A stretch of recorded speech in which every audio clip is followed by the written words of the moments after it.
Vamos a abrir nuestras Biblias, por favor, en Habacuc, capítulo 3. Habacuc, capítulo 3. Y vamos a dar lectura del verso 7 al 12. Habacuc, capítulo 3, versículos 7 al 12.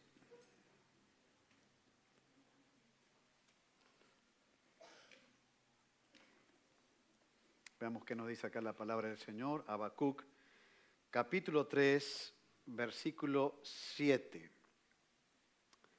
Dice así la palabra del Señor. He visto las tiendas de Cusán en aflicción. Las tiendas de la tierra de Madián temblaron. Versículo 8. ¿Te airaste, oh Jehová, contra los ríos? ¿Contra los ríos te airaste? ¿Fue tu ira contra el mar cuando montaste en tus caballos y en tus carros de victoria? Se descubrió enteramente tu arco. Los juramentos a las tribus fueron palabra segura. Hendiste la tierra con ríos. Te vieron y tuvieron temor los montes. Pasó la inundación de las aguas. El abismo dio su voz, a lo alto alzó sus manos. El sol y la luna se pararon en su lugar. A la luz de tus saetas anduvieron, y al resplandor de tu fulgente lanza, con ira hollaste la tierra, con furor trillaste las naciones. Hasta aquí la lectura de la palabra del Señor. Entramos a la última recta del libro del profeta Habacuc, donde el profeta está buscando a Dios para comprender la manera en que el Señor va a obrar en su pueblo Judá, que estaba viviendo en constante desobediencia.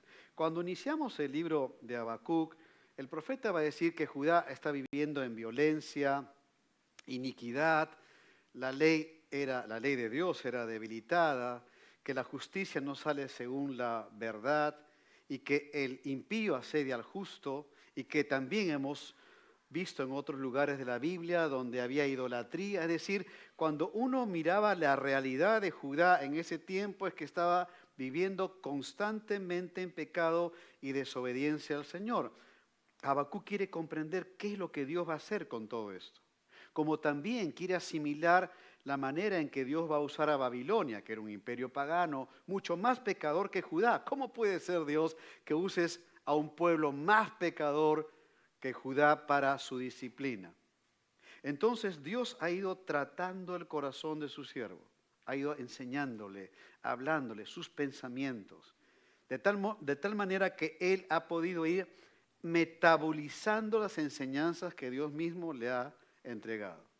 Cuando llegamos al capítulo 3, vemos que él compone una oración a manera de un canto, donde él expresa acá el testimonio poderoso de la manera que Dios obró liberando a Israel de Egipto. Y él confía que de esa misma manera Dios va a obrar en Judá en relación a Babilonia. Habrá juicio ciertamente, pero la misericordia de Dios se va a desplegar con Judá y su pueblo.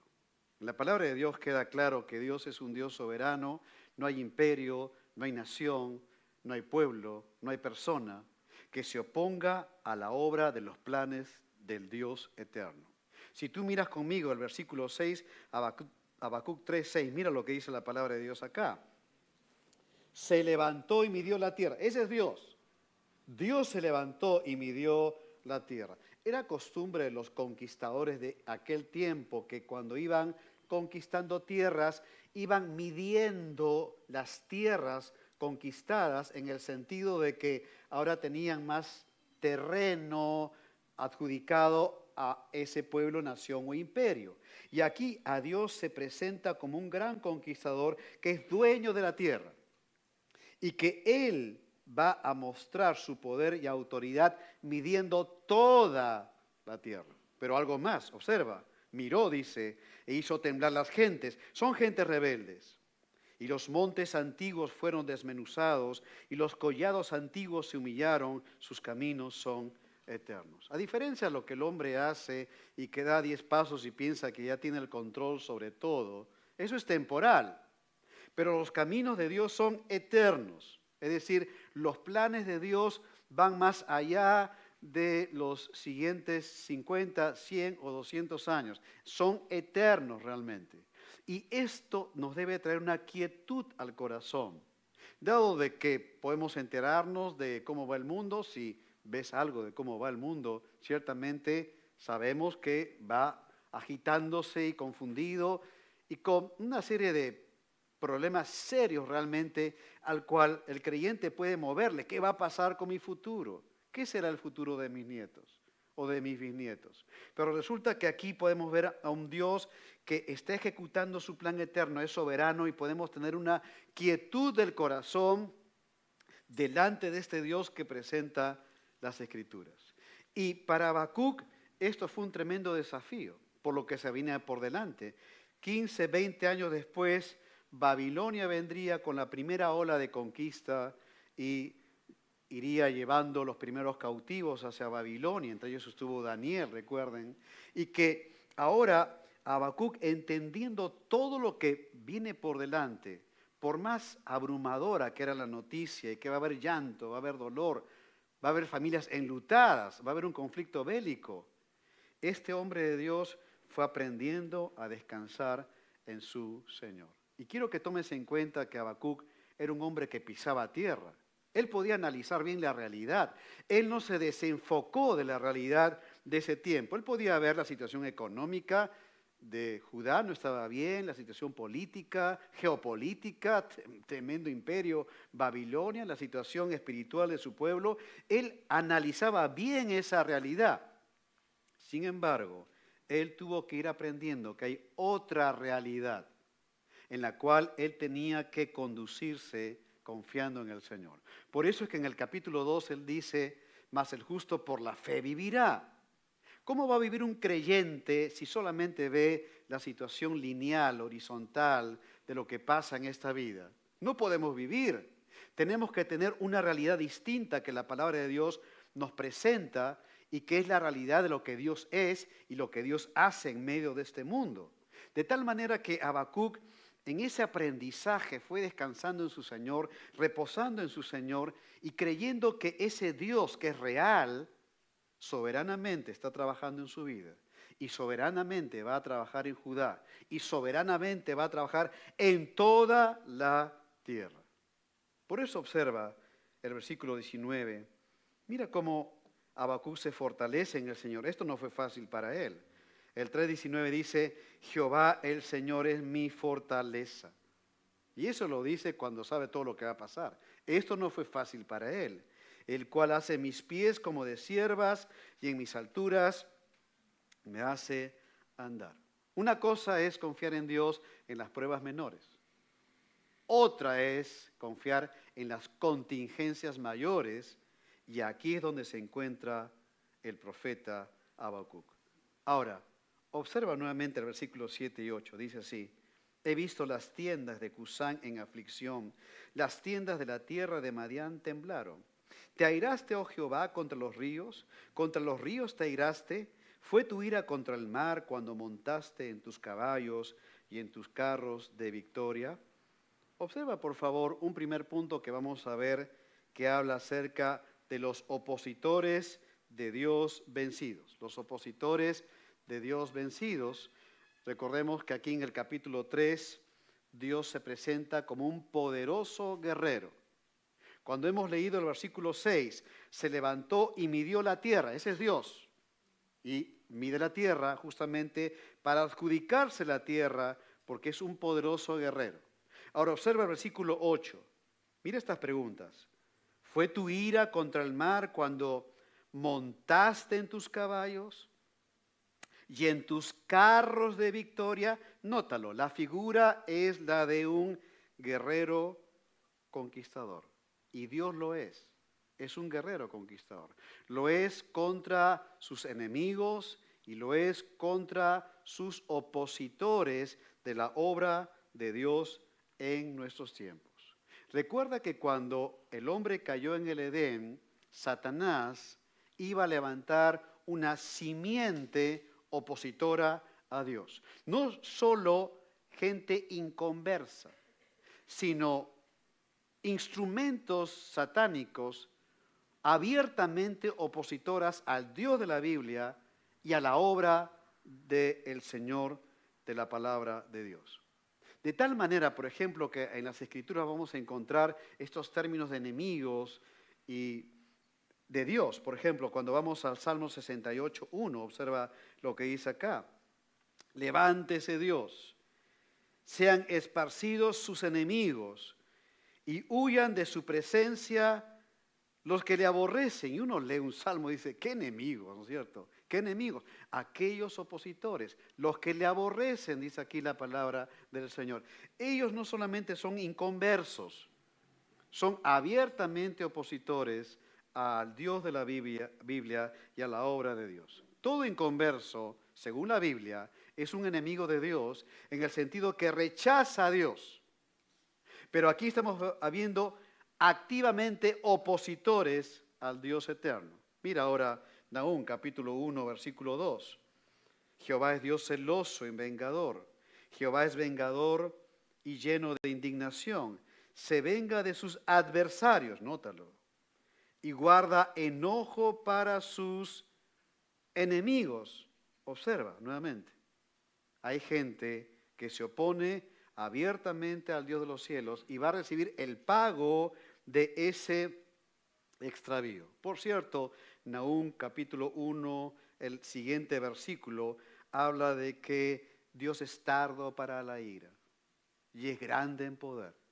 Porque cualquier persona que se acerque al Dios de la Biblia, creyendo en Cristo, arrepintiéndose de sus pecados y creyendo en Cristo Jesús como el único Salvador y Señor, encontrará perdón y salvación en Cristo.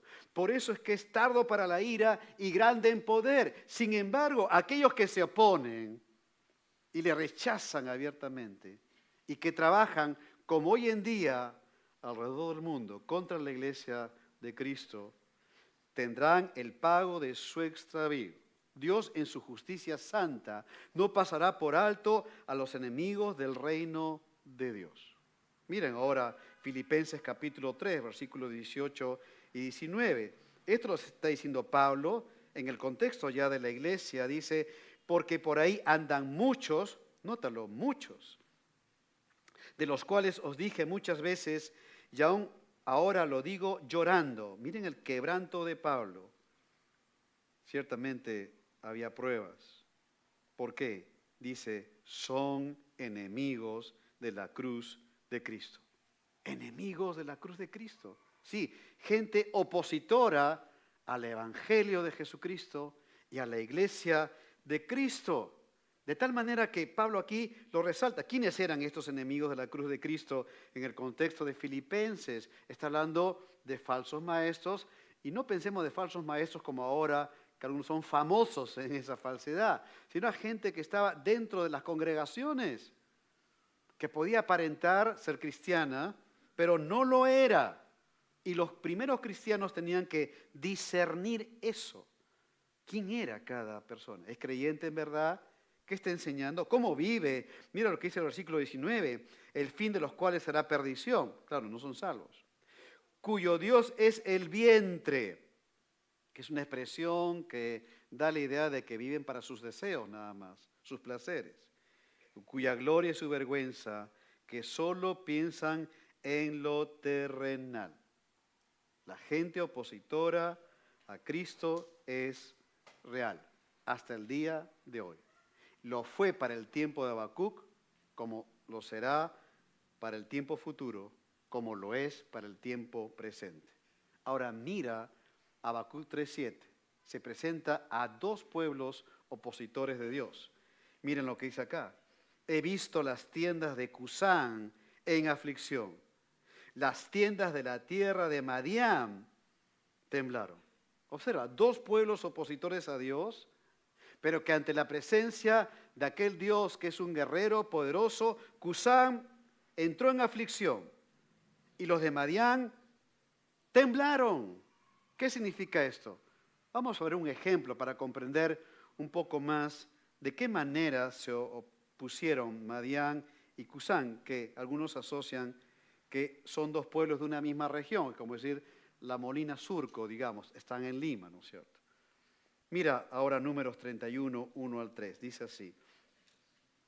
Jehová habló a Moisés, diciendo, haz la venganza de los hijos de Israel contra los madianitas. No era una venganza personal, Dios estaba encargando esto. Los madianitas, observa. Después serás recogido tu pueblo. Entonces Moisés habló al pueblo diciendo, armaos algunos de vosotros para la guerra y vayan contra Madián y hagan la venganza de Jehová en Madián. Acá aparece Madián. ¿Por qué el Señor mandó esto? Uno lo lee y dice, ¿qué pasó acá? Y es que fue un castigo ordenado por Dios porque los madianitas se asociaron con los moabitas para contratar a un falso profeta llamado Balaam. Y al pagarle, le encomendaron que maldijera al pueblo de Israel. La historia nos dice que Dios impidió que Balaam maldijera a Israel. Pero como Balaam era un hombre perverso, diseñó un plan para que de todas maneras Israel cayera en desgracia y él se llevara el cheque. De tal manera que bajo su consejo se organizó una gran fiesta, una fiesta con índole religioso. Y las señoritas más atractivas de Madián y de Moab fueron a invitar a los varones de Israel. Pienso que quizá a los más jóvenes de Israel. Cuando yo leo eso en la Biblia, pienso y digo, ¿dónde estaban los papás de esos muchachos? ¿Qué estarían diciendo esos padres de familia? Quizá estaban diciendo, bueno, anda nomás porque tienes que acostumbrarte a estar en ciertas reuniones donde pues más adelante te van a invitar, así que ve acostumbrándote a eso. Y si tienes que hacer algo de lo que hace Madián y Moab, hazlo porque finalmente estamos en este mundo y Dios te va a perdonar. Lo cierto es que 24,000 varones de Israel tuvieron que ser disciplinados porque cayeron en fornicación. La fiesta estuvo a todo dar. Los WhatsApps de la época llegaron para la invitación, se concentraron, la fiesta linda, buenas luces, buena música, buen ambiente, la idolatría a esos ídolos que tenía Moab y los madianitas estuvieron allí, y 24,000 varones.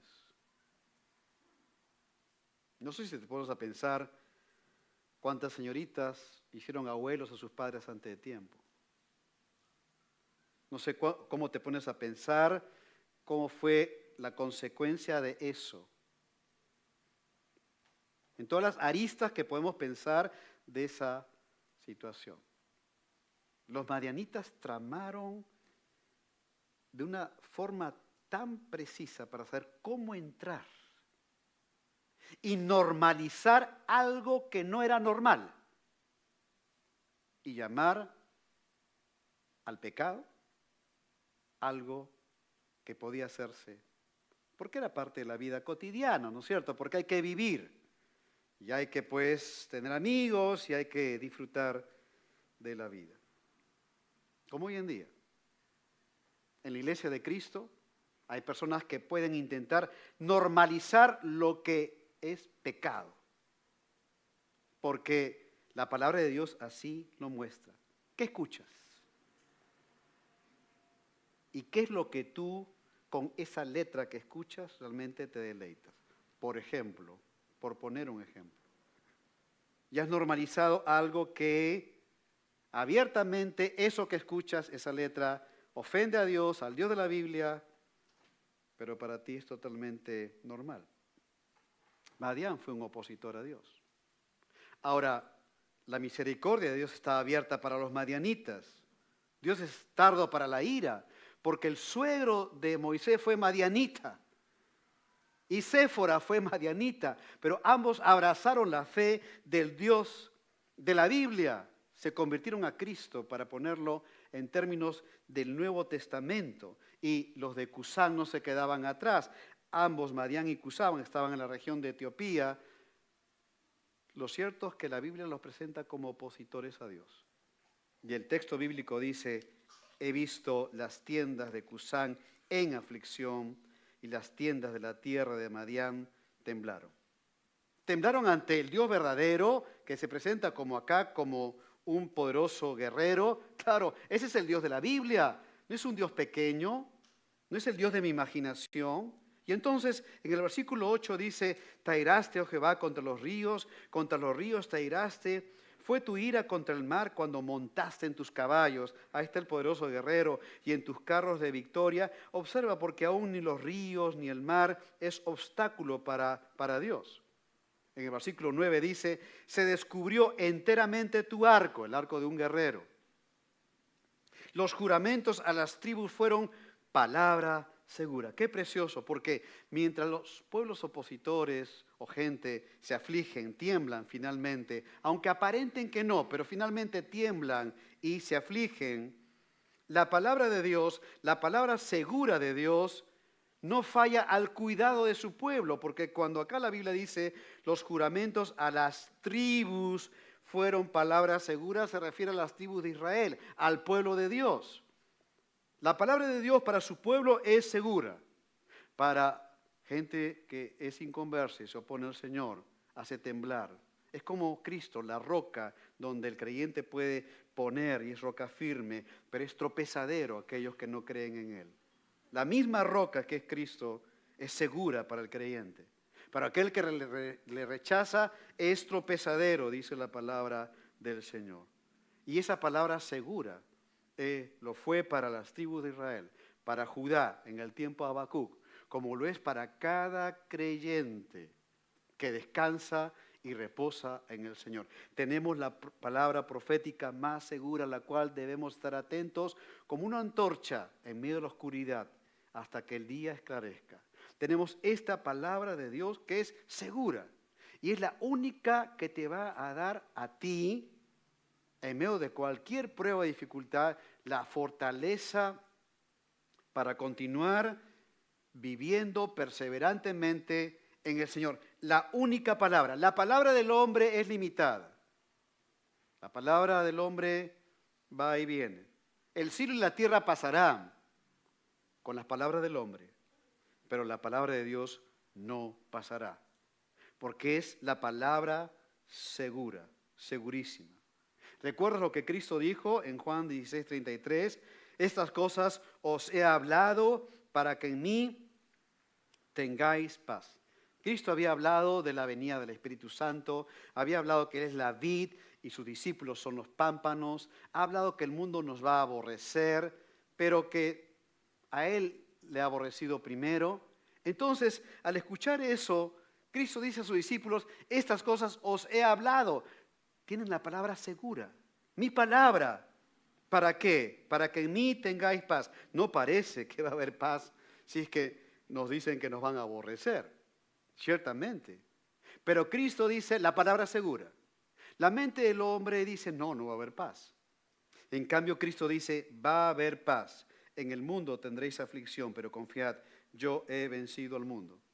Porque es la palabra segura de Cristo para cada creyente que descansa en Él. De tal manera que aquí Habacuc está orando, recuerda, capítulo 3, es una oración a manera cantada y él tiene que ir aprendiendo a reposar en el Señor. Se viene el inminente juicio de Babilonia, ya está galopando, digamos, Babilonia, y ante esas malas noticias, él aprende a reposar en ese Dios que tiene la palabra segura. Es lo que tiene que pasar en nuestras vidas. ¿Quién no ha recibido una mala noticia? Si es que no 2 o 3 o 10 a lo largo de su vida. Aún en Cristo hay malas noticias de cualquier índole. Pero ahí el creyente es donde se ve al creyente realmente. ¿De qué está hecho ese creyente? Si está descansando en la palabra del Señor. Mira conmigo el Salmo 112. Mira la diferencia entre un creyente aquí, en este caso, y gente que no tiene esperanza en el Señor. Dice el versículo 1, bienaventurado el hombre que teme a Jehová y en sus mandamientos, ahí está la palabra segura, se deleita en gran manera. Mira el versículo 7, No tendrá temor de malas noticias. Claro que hay malas noticias, las hay. Sabes bien eso. Pero esas malas noticias no causarán un efecto en el creyente que lo llene de temor y que lo inhabilite de vivir para el Señor. Acá el salmista dice, no tendrá temor de malas noticias. ¿Por qué? Porque su corazón está firme, confiado en Jehová, en ese Dios que ha entregado sus mandamientos, que es la palabra segura. ¿Qué dijo Cristo? Basta su propio día con su mal. Ciertamente hay males, hay días malos, hay días buenísimos, pero hay días malos y basta cada día con su propio mal.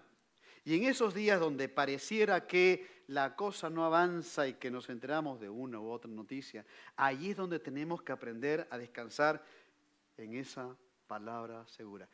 Dios, el guerrero poderoso, viene a auxiliarnos en esos momentos.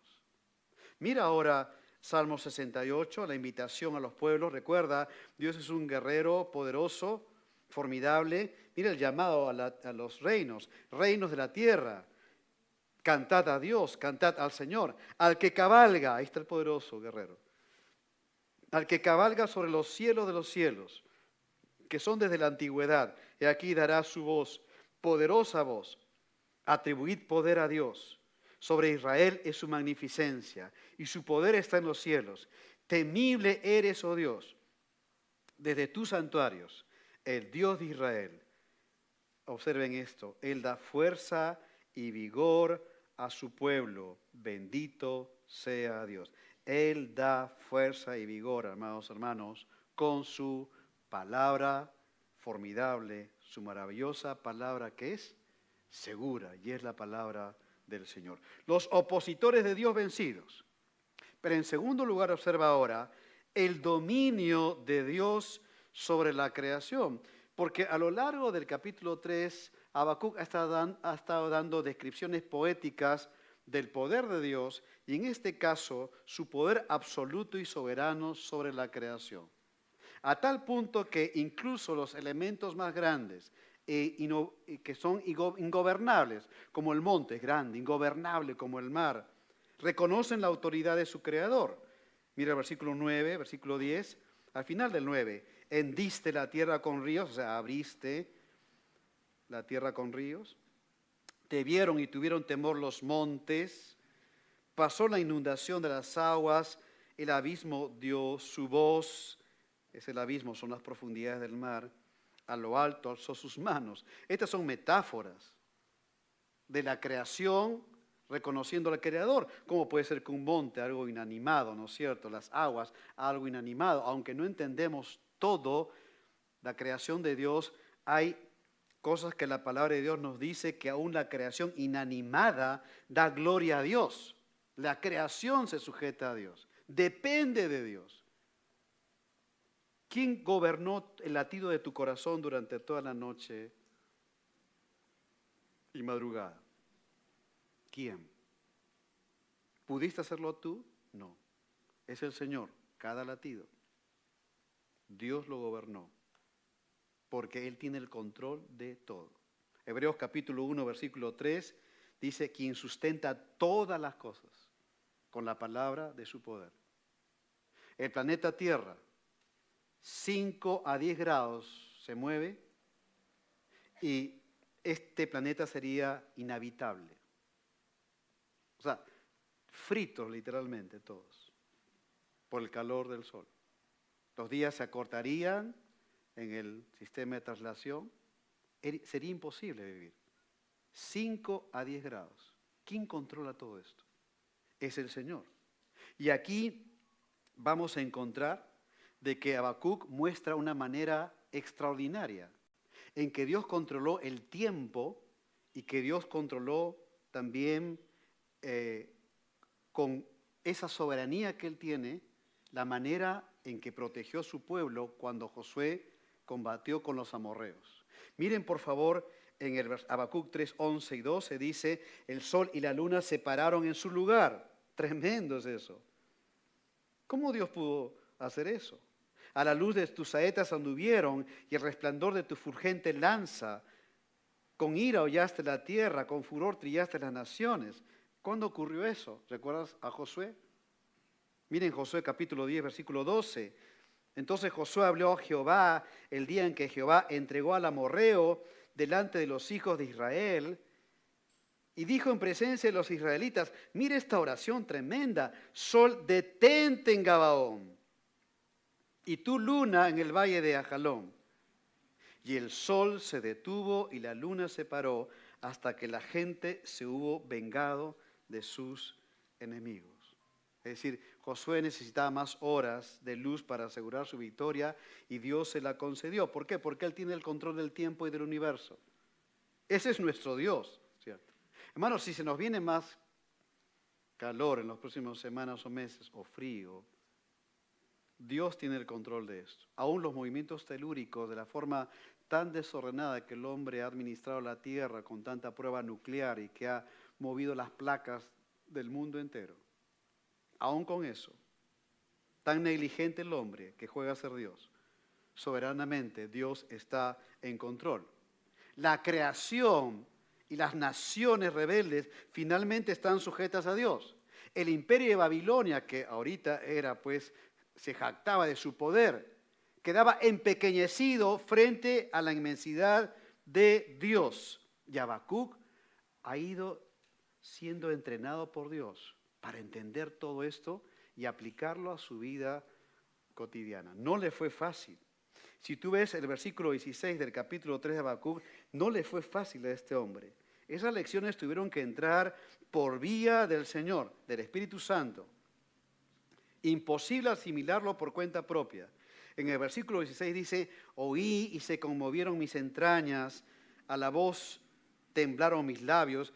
Está conmovido acá Habacuc profundamente por la enseñanza de Dios. Pudrición entró en mis huesos dentro de mí, me estremecí, que es otra metáfora. Aquí el hombre se sentía impactado por lo que Dios le había venido enseñando. Y observa, ¿cómo aterriza esto Habacuc a su vida cotidiana?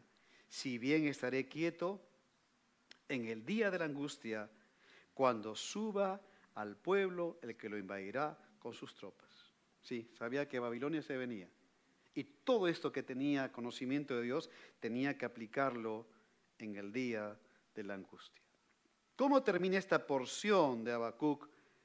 Miren el versículo 12.